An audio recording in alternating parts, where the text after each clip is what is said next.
Alright, so we're going to go to collegecentral.com/Nova and see what it can offer for you. So I'm at the website. Now, you would go to students, of course.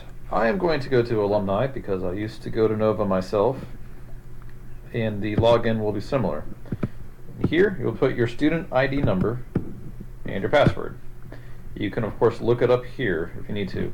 Your ID number is the 7-digit number that is associated with your account.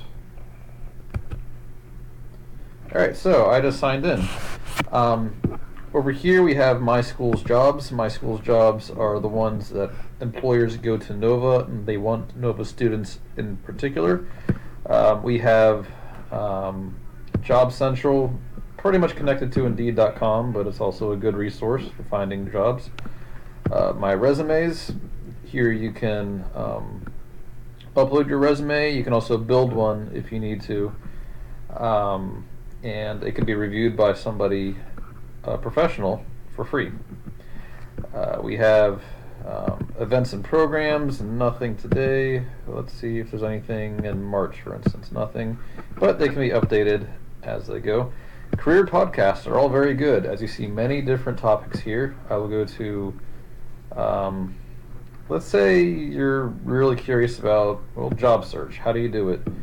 Many podcasts here. Let's see here. How do you, let's see here. How to stay motivated in it, because it is frustrating. So I'll click on listen, and it will start playing when I click play. This one is 6 minutes long. Lots of good resources here. So that's a quick overview. Podcasts, we have resumes, career portfolio you can build in here and show all the different talents and skills that you have amassed. But this is our website.